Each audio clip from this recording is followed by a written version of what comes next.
Buenas tardes a todos. Bienvenidos a esta tercera sesión de conferencias de la Confederación Española de Organizaciones Empresariales, COE.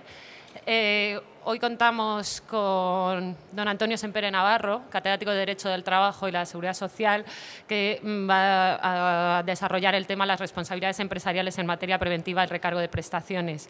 Asimismo, tenemos la suerte de tener hoy con nosotros el segundo, a mi derecha, a don Jordi García Viña, que además de catedrático de Derecho del Trabajo en la Universidad de Barcelona, es el director de Relaciones Laborales de la Confederación Española de Organizaciones Empresariales.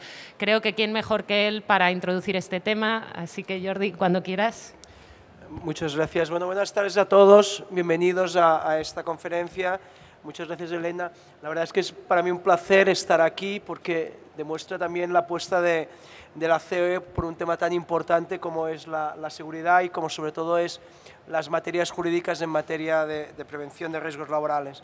Me toca presentar a un amigo, a un maestro, a una persona que ha tratado esta materia de la prevención de riesgos laborales, que es un especialista en muchas cosas y también en el recargo de prestaciones, y probablemente va a tratar uno de los temas estrellas de esta materia, un tema que preocupa mucho al día a día a las empresas porque, pues bueno, desde que les puede costar mucho dinero, plantea muchos problemas desde el punto de vista judicial y es una conflictividad altísima la que nos encontramos. Por lo tanto, yo pienso que nos tenemos que felicitar porque el ponente de esta explicación sea el doctor Sempere. La verdad es que Elena lo ha presentado, yo no voy a hacer nada más que pasarle la palabra, pero por supuesto me van a permitir que le agradezca a Antonio Sempere que haya aceptado la invitación de estar aquí con nosotros y estoy convencido que su explicación va a ser muy interesante y probablemente no solo vamos a aprender mucho, sino que también en aquella parte, digamos, de debate, de coloquio, seguro que podremos intercambiar muchas ideas. Por lo tanto, Antonio, muchas gracias por estar aquí. Bienvenidos a ustedes y, por favor. Creo que está Buenas tardes. Muchas gracias a Elena, a Jordi, a la organización que nos acoge. Voy a realizar una exposición sobre derecho para no juristas. Es decir, voy a intentar aproximar un tema que es jurídicamente muy complicado, intentando, como debían ser las normas, intentando hacerlo comprensible. Ojalá acierte, pero confieso que puedo fracasar. Me iré, como cuando un avión va a aterrizar, pues iré aproximándome poquito a poco ante lo que es el accidente de trabajo para el derecho, qué hay que hacer desde el punto de vista jurídico ante un accidente, qué mecanismos debe de poner en marcha la empresa, qué otras entidades intervienen y, por último, con un poquito más de tranquilidad, pero en todo caso dejando mucho margen para ese coloquio que el director de Relaciones Laborales manifiesta que va a haber, y por último, lo más aparatoso, que es el tema de las responsabilidades de la empresa cuando ha habido un accidente de trabajo. Bueno, lo primero es una obviedad.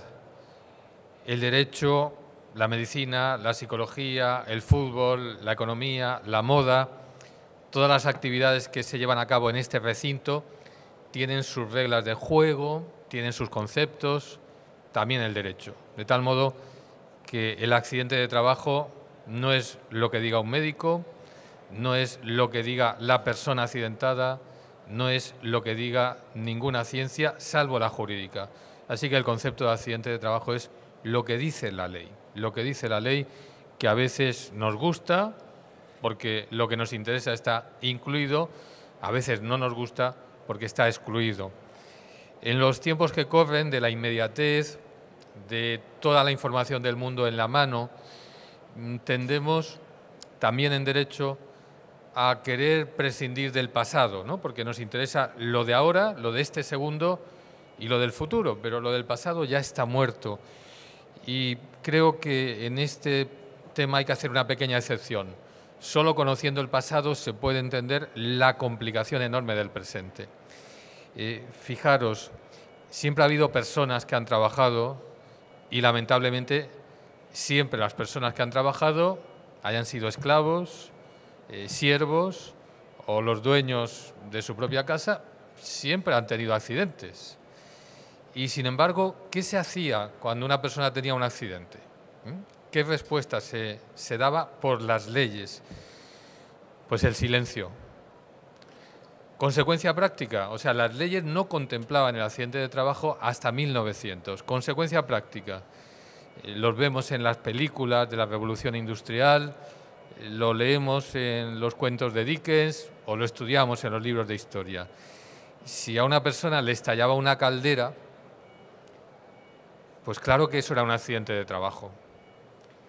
Y si la caldera no estaba en condiciones por culpa de la empresa, pues claro que eso debía de merecer un reproche. Pero ¿cómo se enfocaba el tema? Del mismo modo que cuando un futbolista se parte una pierna disputando un balón. Mira, el accidente de trabajo es un riesgo. Si tú trabajas, asumes el riesgo.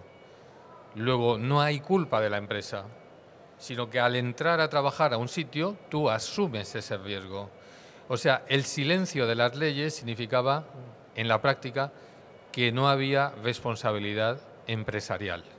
Y algunos pleitos llegaban a los tribunales, pero se enfocaban con esta teoría de la aceptación del riesgo. Por eso, cuando en 1900 se aprueba una ley que, primero, dice cuál es el concepto de accidente de trabajo y, segundo, dice que la empresa tiene responsabilidad, en la época la gente se llevaba las manos a la cabeza. Decía, esto es una locura, es una locura. Es como si el futbolista dijera que la culpa de su lesión la tienen los aficionados que van al campo de fútbol. Dice, bueno, ¿qué culpa tienen ellos? Si aceptas jugar a fútbol, aceptas que puedes lesionarte. Si aceptas trabajar, aceptas que puedes accidentarte. Por eso la ley, la primera ley de accidentes de trabajo, en su momento rompió los esquemas, empezando por ese concepto. Toda lesión, y aquí no se habla de culpa del empresario, de responsabilidad del empresario. Dice, mira, todo lo que te pasa como consecuencia de que trabajas, eso es el accidente. Y el segundo gran invento, y te voy a proteger, porque si no hubieras trabajado no habrías tenido accidentes, si no hubieras tenido el accidente te podrías ganar la vida. Es una especie de razonamiento que hoy en día es muy lógico. Accidente, incapacidad, seguridad social, mutua. En la época esto no era nada lógico. Así que con ese concepto de accidente cambian las cosas radicalmente y lo que sucede luego también es fantástico para estudiar. Esa es la única ley que protege.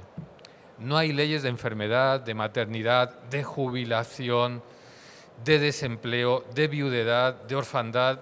Todo eso no existe. Lo único que existe es la protección frente al accidente de trabajo. ¿Qué pasa en los años posteriores? Algo muy fácil de entender. O sea, si yo solo tengo galletas para dar de comer y a la hora del desayuno me dicen, oye, ¿me das algo de comer? Saco mi caja de galletas. Y a la hora de la comida, y a la hora de la merienda, y a la hora de la cena, claro, para comer galletas, hombre, al mediodía para comer solo galletas, por lo menos en España, no nos convence. Pero la alternativa es o le doy lo que tengo o no le doy nada. Y ese es un poco el modo en que los tribunales van resolviendo los casos que les llegan. O decimos que lo que le pasa a la persona es accidente de trabajo, o no hay nada. O no hay nada. Luego, cuando el señor que iba en la bicicleta, digo señor porque en la época los que trabajan mayoritariamente son los señores, y porque la primera sentencia es de un señor. Cuando el señor iba en la bicicleta al trabajo, cae y se fractura la pierna, no puede trabajar. Y entonces se le enciende la bombilla y dice, vamos a ver, si me hubiera caído en la fábrica, sería un accidente de trabajo y estaría protegido. Pero me he caído en la calle con la bicicleta, no estoy protegido. Dice, ¿por qué no? si la definición, tenéis delante la definición de hoy, que es la misma que la de 1900, cambiadas 2 palabras. Y entonces surge su idea, que no está en la ley, que está en la realidad de las personas. Dice, oiga, yo he tenido el accidente porque iba en la bicicleta camino del trabajo. Si no hubiera ido a trabajar, no habría subido a la bicicleta, no me habría caído. Va a los tribunales y los tribunales dicen, es verdad, se ha caído de la bicicleta con ocasión de ir al trabajo. Y surge lo que hoy llamamos el accidente in itinere, que no está en la ley, que está en ese razonamiento del tribunal. Y lo siguiente, llega un señor que dice, estoy enfermo de tanto respirar el ambiente viciado de la empresa. Y dicen, hombre, eso no es un accidente.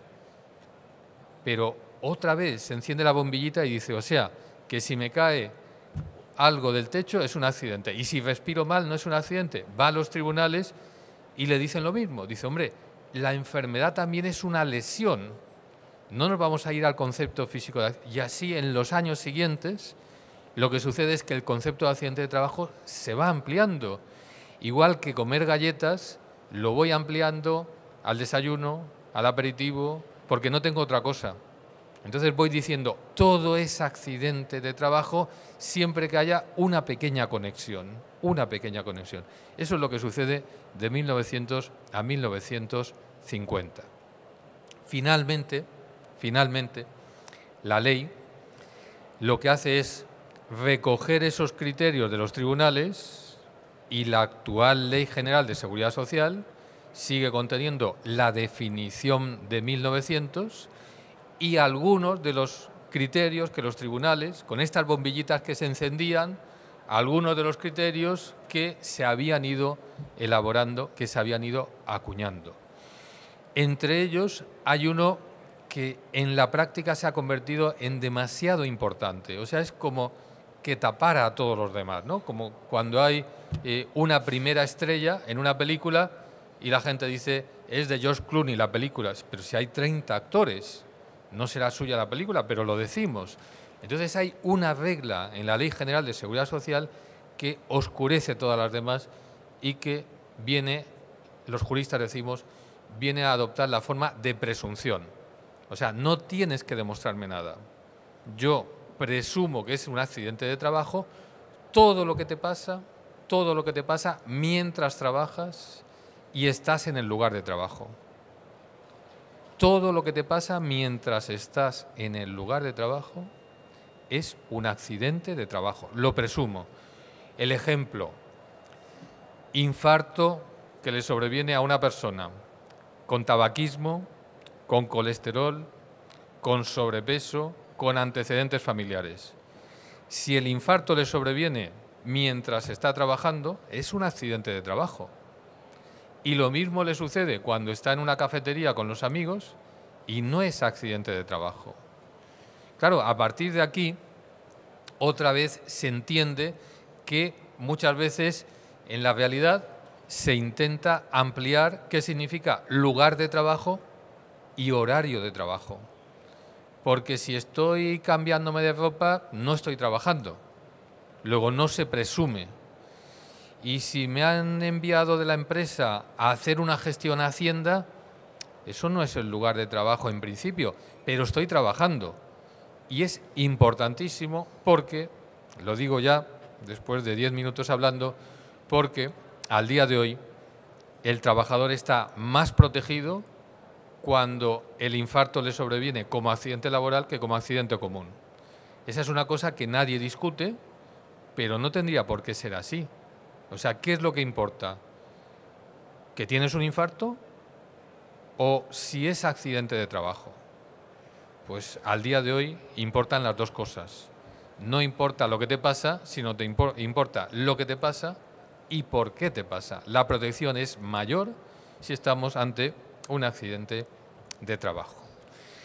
También dan muchísimo juego y hace 10 días los medios de comunicación decían, otra vez las bombillitas que se encienden, la ley no cambia apenas, pero las formas de aplicarla cambian. El Tribunal Supremo amplía el concepto de accidente in itinere. Es accidente de trabajo el que se tiene yendo de casa al lugar de trabajo y al revés.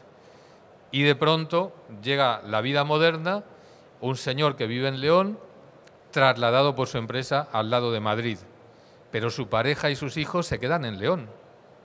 Él trabaja de lunes a viernes y los viernes sale escopetado hacia su domicilio familiar. ¿Dónde vive? O sea, si le preguntamos a esa persona, le decimos, oye, ¿dónde vives?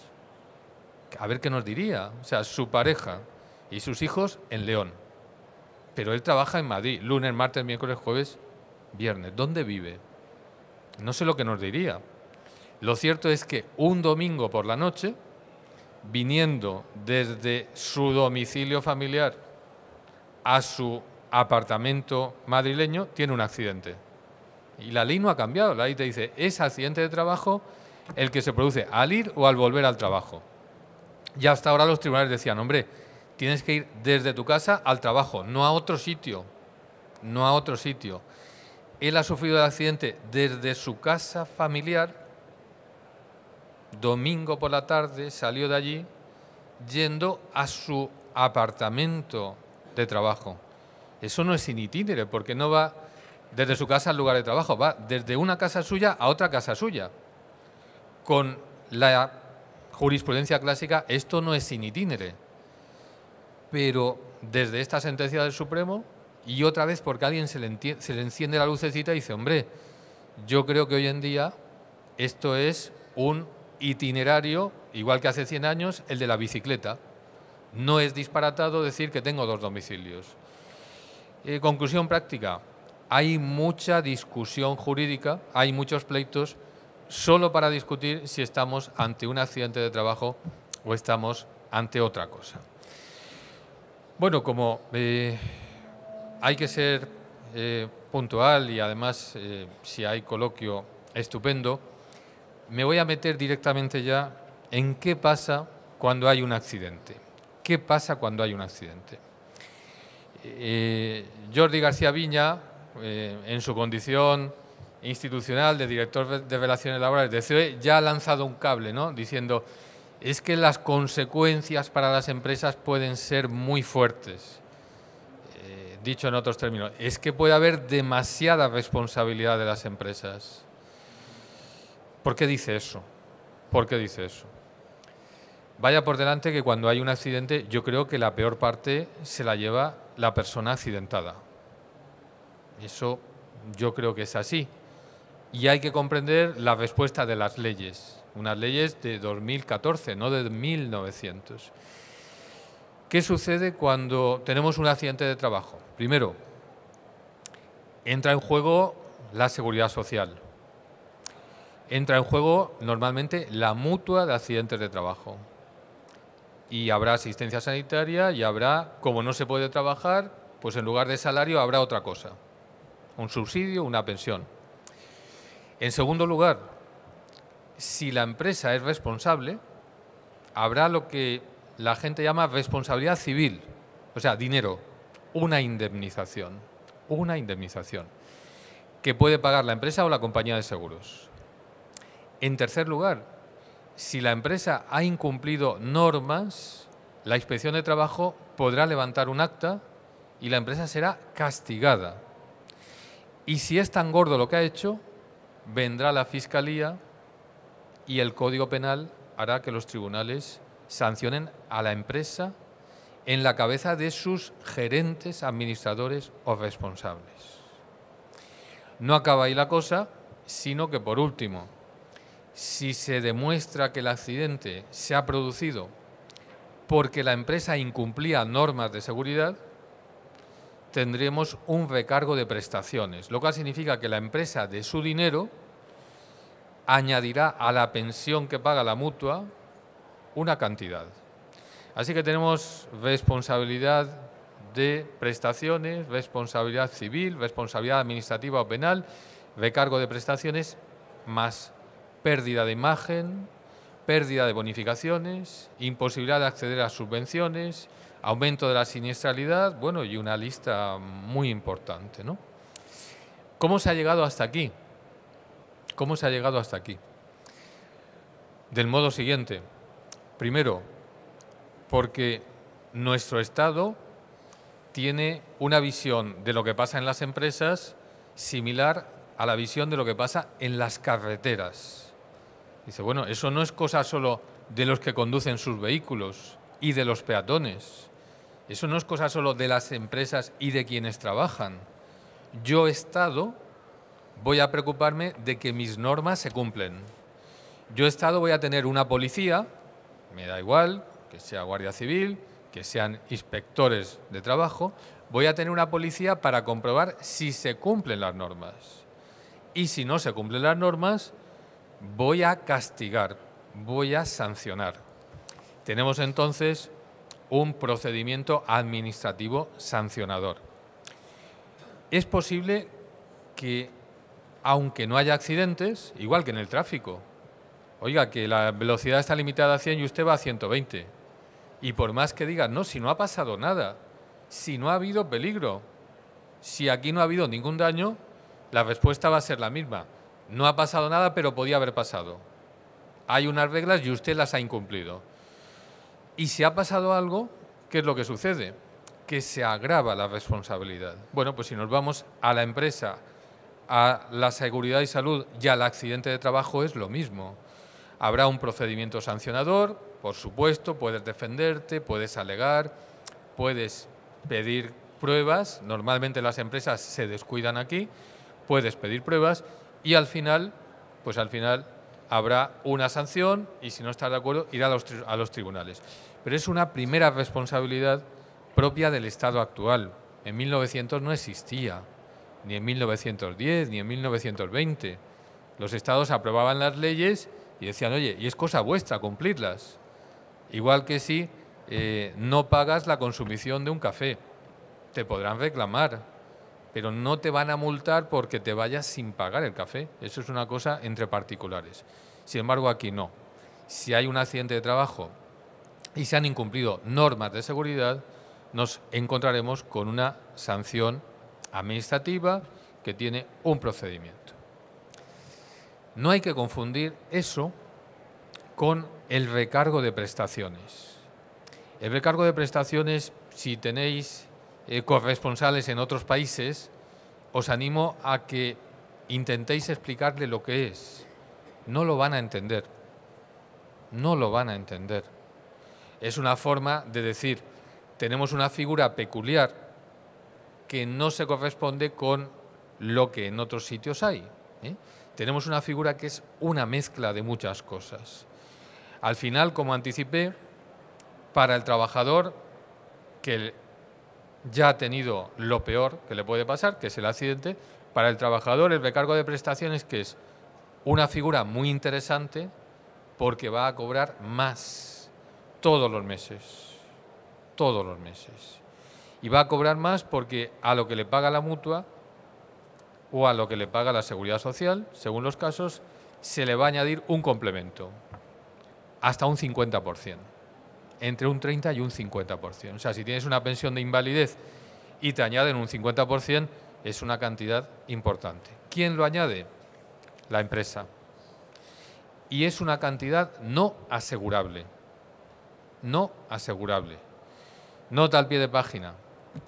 Algunas empresas están utilizando un truco, mientras nadie lo descubra, que es asegurar su responsabilidad de recargo con compañías extranjeras, firmando pólizas sujetas a derecho extranjero y asimilando el recargo de prestaciones a responsabilidad civil.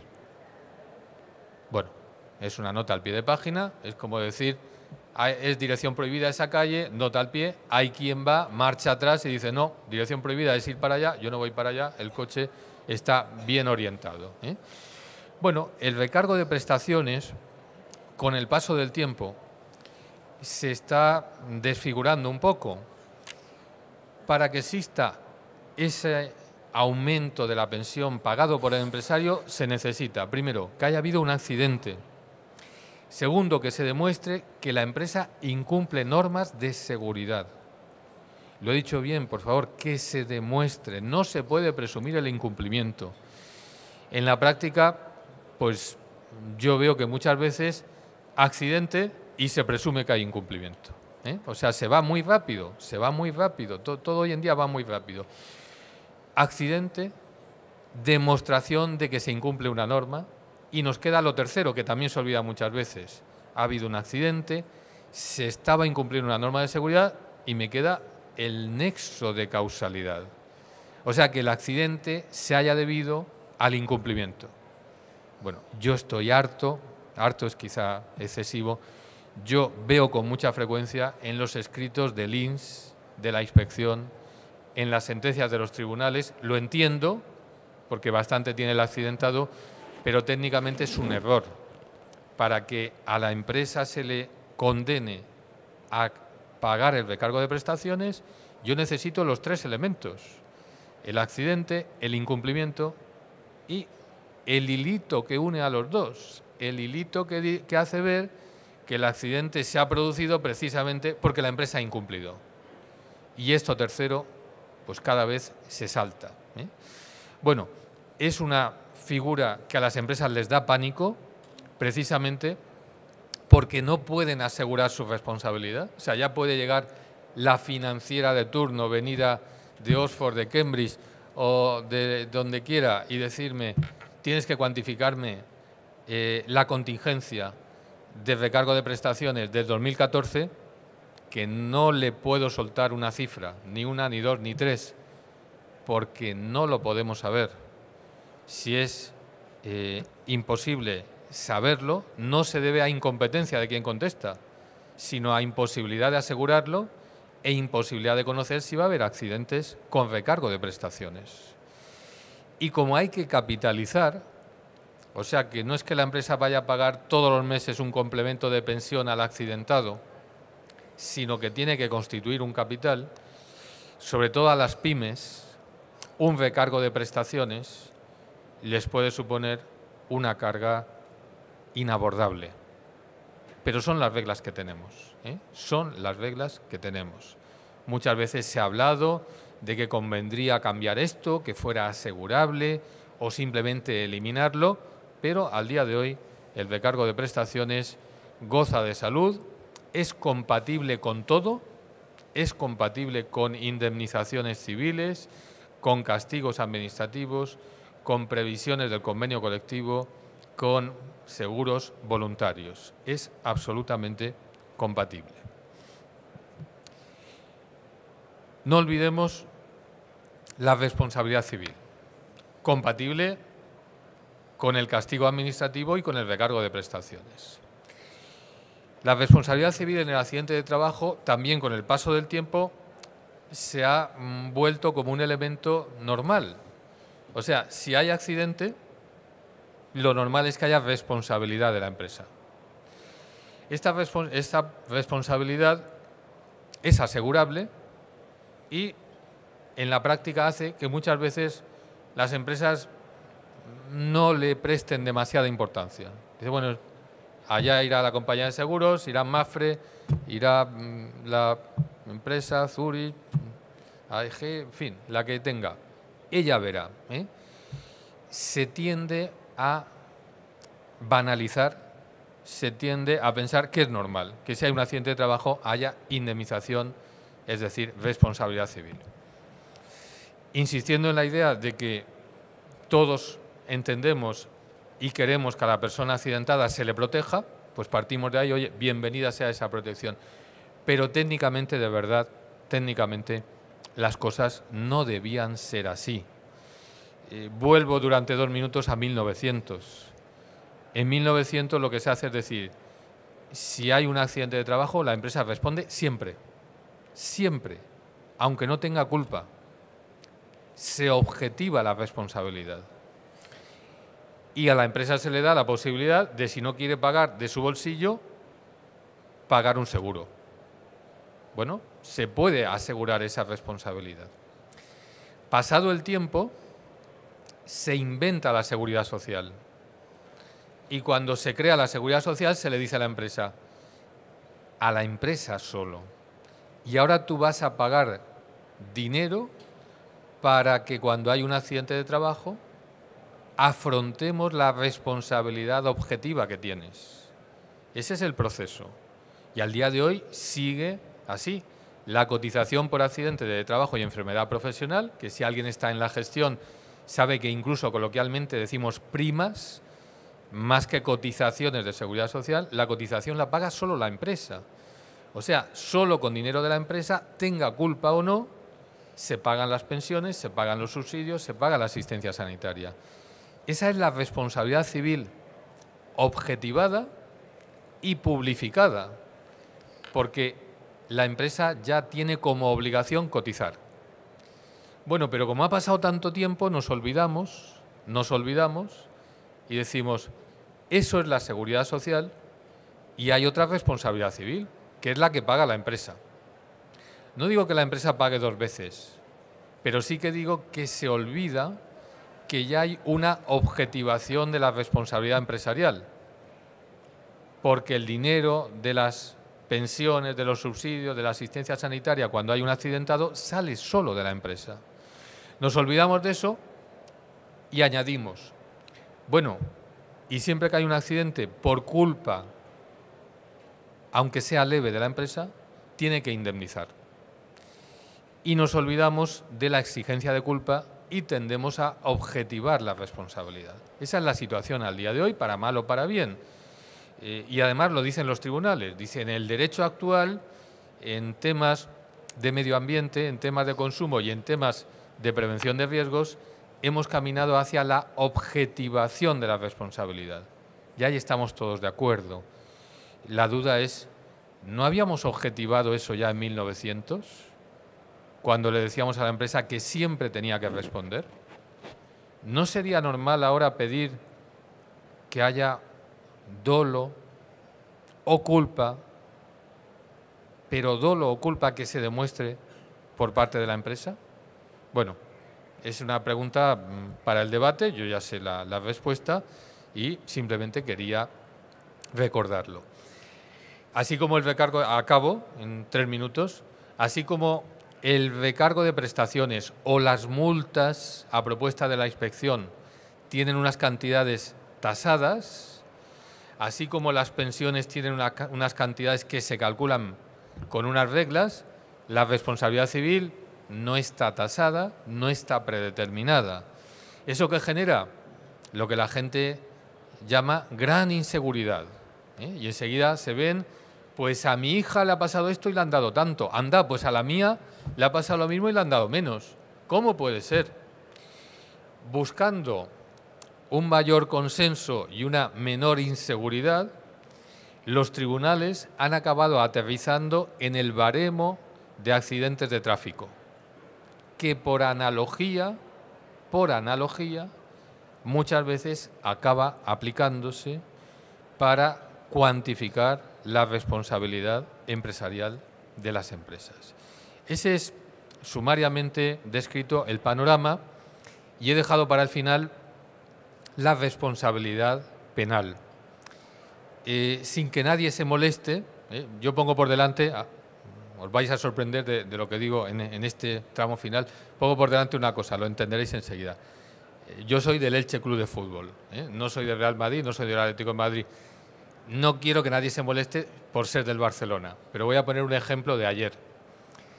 Se está discutiendo la fiscalidad del fichaje y hay ahí opiniones para todos los gustos. Y de pronto aparece la jurisdicción penal, aparece la posibilidad de una sanción penal y la persona jurídica, no ya de carne y hueso, la persona jurídica hace algo que en un pleito civil costaría muchísimo, y es poner dinero. ¿Qué quiero decir? Que aunque hay responsabilidad civil, recargo de prestaciones, multas, las leyes han acabado pensando que lo que más incita a cumplir es la jurisdicción penal. Y han dicho, pues al Código Penal. Posibilidad de penas de prisión, a determinadas personas, empresarios, gestores empresariales, cargos intermedios. Y ahí tenemos la posibilidad de que a veces la Fiscalía es más activa, a veces menos, la posibilidad de que después de un accidente, sobre todo si es grave, tengamos un 316, un 317 del Código Penal, compatible con todo lo anterior, menos con la sanción administrativa, ¿eh? Así que hay toda una panoplia de responsabilidades cuyo objetivo, y estamos en SICUR, que es para esto, las responsabilidades tienen un objetivo, y es evitar los accidentes, diciéndole a las empresas, oye, y si no evitáis el accidente, mira lo que te puede pasar, ¿eh? Mira lo que te puede pasar. Naturalmente, la reflexión es si se ha aplicado bien la norma, si es excesiva, etcétera, etcétera. Y por no ser excesivo, yo lo que hago ya es someterme a lo que digan mis compañeros de mesa y daros las gracias, porque además las sillas son un poco incómodas y habéis aguantado ahí bastante tiempo. Bueno, pues muchas gracias y en manos de Elena estamos y de Jordi. Muchas gracias, Antonio. La verdad es que el doctor Sempere ha hecho honor al título, ¿no? Se llama Clase de un maestro, y la verdad es que explicar todo esto que es tan complicado y que tanta efectividad tienen las empresas de una manera tan sencilla, que todos lo hemos entendido y estamos con la tranquilidad de que, bueno, pues parece más sencillo de lo que es, y la verdad es que plantea muchas dudas, además utilizando conceptos difíciles, porque ya saben que cuando hablamos en el mundo del derecho, como cualquier lenguaje técnico, no podemos dejar de utilizar los conceptos que hay. Habla de causalidad y relación de daño y estas cuestiones. Yo, si les parece, lo que les planteo es si tienen ustedes alguna observación, alguna pregunta, alguna cuestión, por favor, estoy convencido que estará a disposición. ¿Tenemos micro?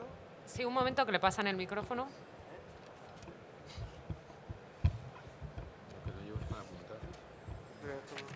Buenas tardes. Yo tengo dos preguntas. Yo también soy abogado, soy jurista. Entonces, es muy diferente lo que ocurre en la empresa pública y en la empresa privada. Valga, por ejemplo, a la empresa privada, las inspecciones de trabajo le exigen cosas que la empresa pública muchas veces no se cumplen. Entonces, a nivel de derecho penal, está tipificado como delito que un hospital en concreto, si no reúne las medidas de seguridad, el jefe o el responsable pueda ser imputado por un derecho contra la salud y la seguridad. Entonces, muchos de los accidentes de trabajo no ocurren porque Dios no ha querido, porque durante años hemos visto en instituciones públicas, en la sanidad, puertas de emergencia que no funcionan, que no tienen pestillos, que no se abren o que no se cierran, y como esa empresa es pública, es un hospital de un gobierno determinado, entonces no hay las inspecciones debidas. Y entonces no ocurren casos, y cuando ocurre, luego se buscan los culpables. Y la segunda de mis preguntas es, en el tema de las baremaciones, dice el artículo 14 que todos los españoles somos iguales ante la ley, pero a nivel de accidentes se barema diferente si las lesiones han sido causadas o se han producido en un mecánico o en una azafata o en una modelo, porque hemos visto que incluso ha habido indemnizaciones en referencia a modelos porque han tenido un accidente y les han quedado unas cicatrices que se han pagado por encima que un mecánico que se le ha amputado una mano y tiene que seguir trabajando con esa mano. El por qué esas discriminaciones o esas diferencias en los baremos cuando luego eso queda a la interpretación del juez que dicta las sentencias. Es todo, gracias. Muy bien, muchísimas gracias. Respecto de la primera cuestión, yo creo que no estamos ante un problema de las leyes, sino de la aplicación de las leyes, las empresas públicas o privadas, y esto fue un grandísimo avance de la Ley de Prevención de Riesgos Laborales exigido por el derecho comunitario. O sea, tenemos las mismas normas de seguridad y salud para empresas públicas o privadas, para trabajadores con contrato de trabajo, para trabajadores con relación funcionarial, con relación estatutaria, incluso en ocasiones para autónomos que están dentro de un ámbito controlado por una empresa. Yo no veo problema de diseño, veo problema de tolerancia indebida o de presiones más indebidas todavía, porque las reglas son claras. Sí que es cierto que la Inspección de Trabajo tiene unos pequeños deberes, vamos a llamarle de coordinación administrativa, cuando va a inspeccionar un ente público, pero en modo alguno hay una inmunidad o una inaplicación de las normas laborales, ¿eh? No se puede echar la culpa a las leyes, sino a las personas. Creo muchas veces que en España, bueno, igual que en Italia, en Portugal, en Francia, somos muy latinos y no hay más que ver el debate del Estado de la Nación, ¿no? Todo se quiere arreglar muchas veces con leyes, con normas, cuando si se aplicaran las que tenemos, viviríamos en otro país. O sea, si no hubiera fraude fiscal, ni fraude a la seguridad social, no hubiera acosos, no hubiera distinto rasero en la aplicación de las normas, pues sería de otro modo. Así que yo entiendo muy bien la pregunta.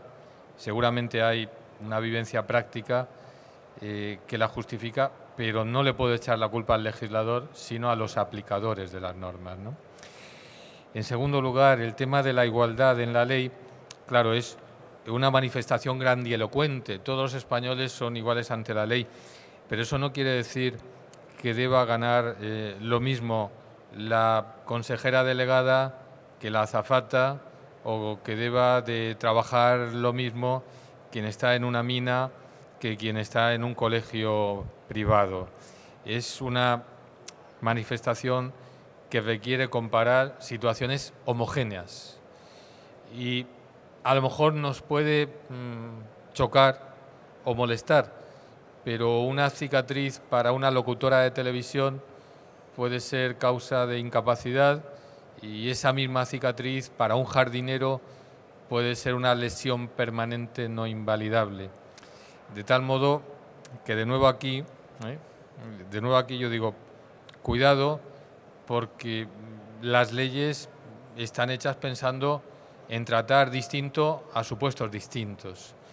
Y de nuevo vuelvo a decir, esto no excluye que en pasajes la ley esté mal hecha o que la aplicación no nos convenza, ¿eh? Pero, por no poner un ejemplo de cicatrices, la pérdida de una pierna. La pérdida de una pierna es clarísima causa de invalidez permanente para una persona cuyo trabajo consista en estar de pie, ir de un lugar a otro, tener que soportar pesos, etcétera, etcétera. Es decir, estamos ante trabajos manuales, físicos, y sin embargo la pérdida de esa pierna, si tu oficio es vender entradas para un museo estando sentado con una pantalla, pues entonces no es causa de invalidez para tu trabajo. Y la misma lesión merece distinta clasificación, ¿eh? Así que las consecuencias del accidente de trabajo, y no digamos nada la base de cotización y no digamos nada el sueldo, las consecuencias del accidente de trabajo están muy matizadas en función de esas otras circunstancias, con el sistema actual, ¿eh? Con el sistema actual. No pretendo convencer, sino explicar, ¿eh? No quiero convencer a nadie, sino explicar cómo yo creo que están hechas las cosas.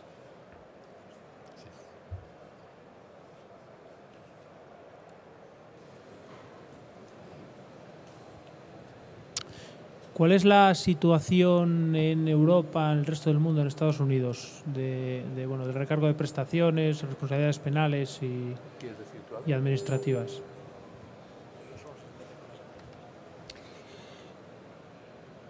Las normas internacionales sobre accidentes de trabajo no homogeneizan la protección, sino homogeneizan las reglas de prevención, el concepto y la necesidad de que los accidentes de trabajo sean tratados con el principio de especialidad y prioridad, lo cual incluye rehabilitación y, en su caso, cirugía de la que solemos llamar plástica, ¿no? Reparadora, no solo curadora.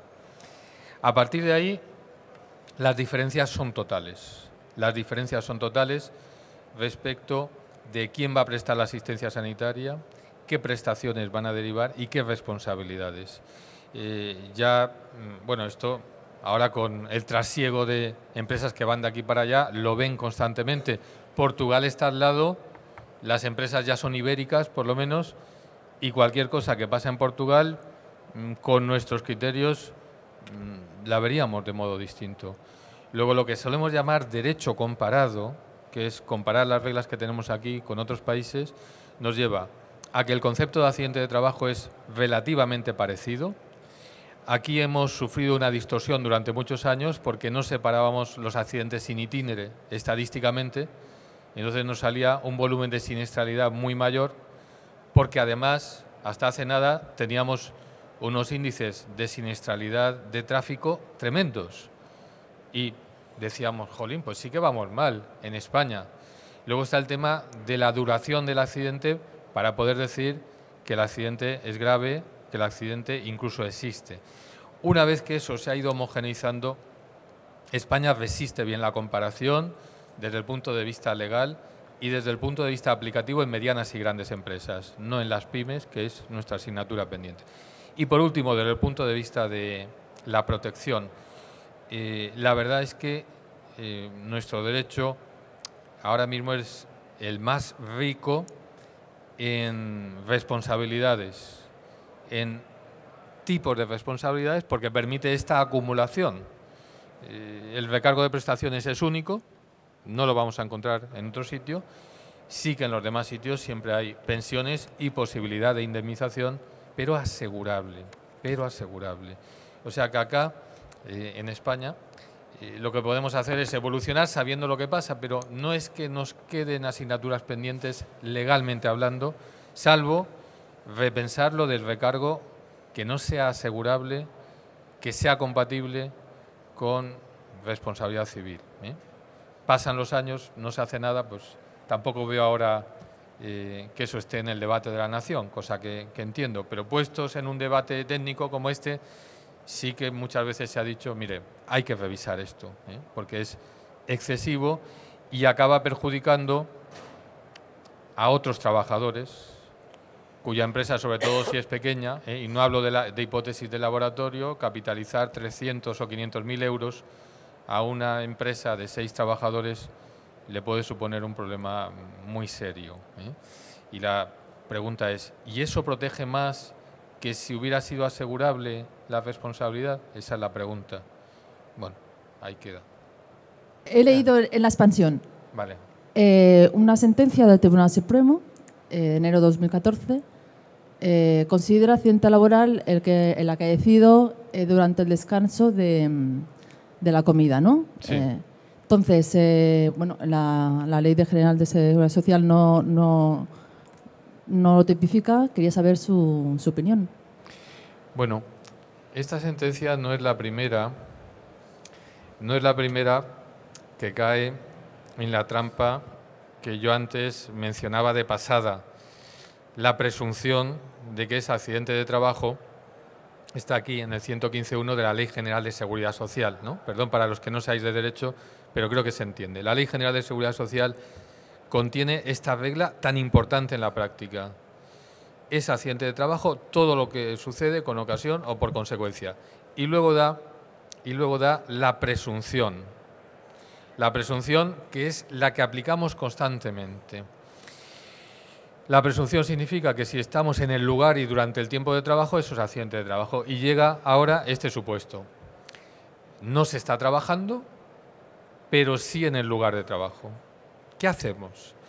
Pues el Tribunal Supremo lo que acaba de hacer ahora, creo que es la cuarta vez que lo hace, la primera en 2006, si no recuerdo mal, es decir, bueno, en realidad no estaba trabajando, pero es como si estuviera trabajando, porque la pausa era tan breve que no podía irse a su casa, que vive lejos, y él ha optado por quedarse allí, y la empresa lo permitía.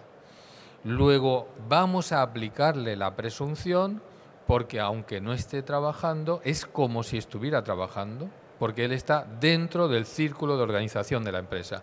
Incluso estando allí, si hay una emergencia, la va a atender. O sea que está como a disposición. Y se empeña el Tribunal Supremo, la primera vez lo hizo con un pobre señor que estaba en Valencia rehabilitando una finca y hacía calor. Los compañeros dijeron, vamos al bar de al lado a tomar el menú. Y él dijo, no, yo me he traído la tartera y me quedo aquí, hace mucho calor, me quedo aquí tranquilito en la hora que tengo. y cuando estaba tranquilamente comiendo se le cayó una pared y se murió.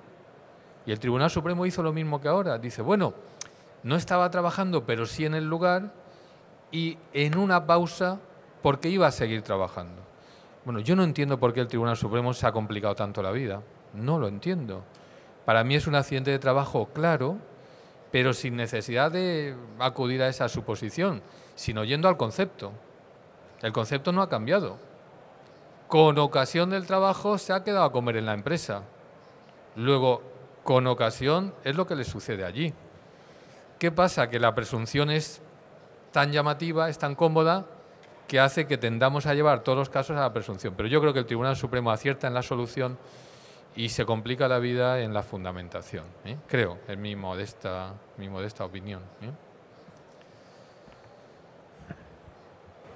Sí, por ahí la última pregunta, por favor, que por cuestiones de tiempo no.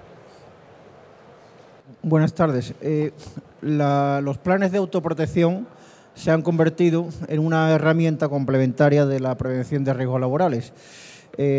Caben dos aplicaciones, una la protección propia de la persona que lo hace y otra la herramienta de aquella persona o aquel conjunto de personas que tienen en su deber en la explotación de una actividad proteger a los usuarios de esa actividad, tal como pueden ser, por ejemplo, los usuarios de una residencia de mayores o un colegio.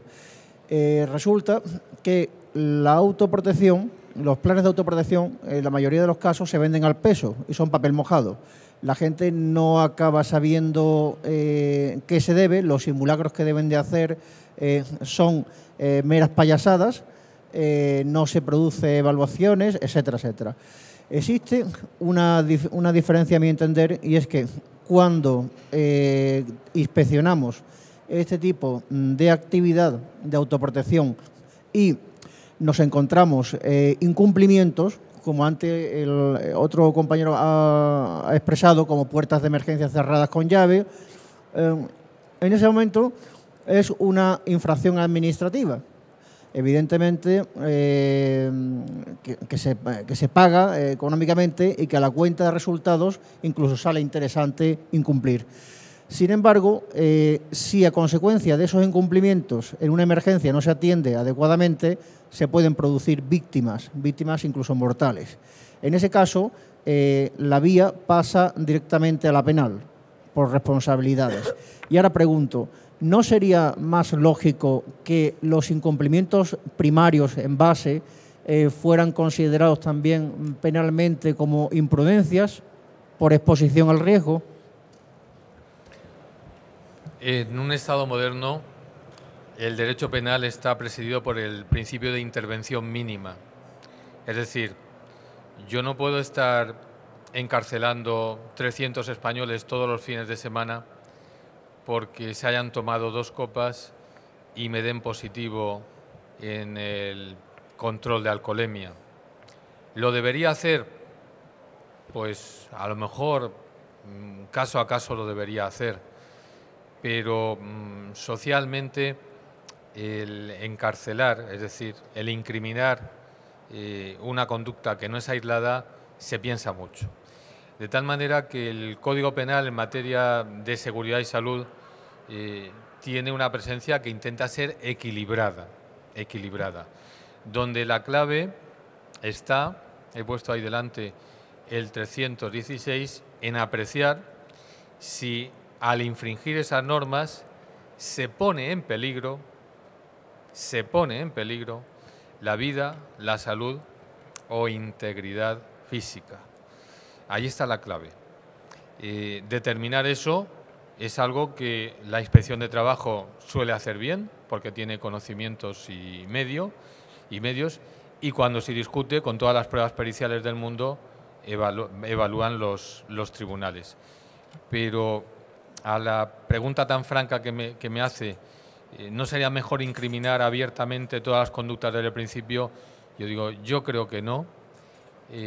Y yéndome al extremo, tampoco en los países donde hay pena de muerte y se aplica mucho, se han conseguido erradicar los asesinatos. Es decir, el Código Penal hay que utilizarlo de verdad y al mismo tiempo con moderación. De verdad significa que sirva cuando hay motivo y que se aplique sin miedo, pero tampoco podemos masificarlo, ¿eh? Esta es la política penal represiva. Aprovecho para decir que las tipificaciones están redactadas de un modo que yo me encuentro con frecuencia en mi faceta profesional, me encuentro con frecuencia prevencionistas inculpados, que son los eslabones intermedios, y me resulta muy sorprendente que la tipificación esté sirviendo para que las personas que dan la cara, que buscan soluciones, algunos seguro que se merece el Código Penal, igual que algún abogado, algún profesor, algún juez seguro. Pero ojo con el modo en que se ha aplicado en algunos casos, porque ha cundido la desmoralización. Esto está para que las empresas se pongan las pilas y lo mismo que saben que tienen que pagar los impuestos, sepan que tienen que aplicar las normas de prevención. En ese ámbito el Código Penal tiene su juego, pero yo creo que debe ser un juego limitado y no un juego permanente, ¿eh? Todo esto es muy opinable e, insisto, intento explicar cómo creo que están o deben estar las leyes, no convencer de que deba ser así, ¿eh? Muchas gracias a todos por vuestra asistencia y vuestras preguntas. Sí. Bueno, yo quería agradecerles a todos ustedes la asistencia y agradecerles a nuestros dos ponentes, dos grandes espadas del derecho laboral español, haber estado hoy con nosotros. Invitarles a todos ustedes al resto de actividades que vamos a realizar en la Confederación Española de Organizaciones Empresariales a lo largo de esta Feria SICUR. Mañana a las 10:30 de la mañana estaremos aquí también con los responsables de prevención de Sociedad Estatal de Correos y Telégrafos, BBVA, Repsol y France Telecom, hablando de buenas prácticas empresariales en materia de difusión de la cultura preventiva, y por la tarde contaremos con la participación de otro catedrático de Derecho del Trabajo, en esta ocasión don Manuel Luque, que desarrollará su ponencia Puntos de tensión en la normativa actual de prevención de riesgos laborales. Invitarles asimismo finalmente a nuestro stand, que estamos en el pabellón 8, stand G02, a que nos visiten y donde podrán obtener más información tanto de las actividades divulgativas que desarrollamos en COE como de las aplicaciones informáticas que hemos desarrollado de apoyo a los empresarios con financiación de la Fundación para la Prevención de Riesgos Laborales. Muchas gracias y buenas tardes.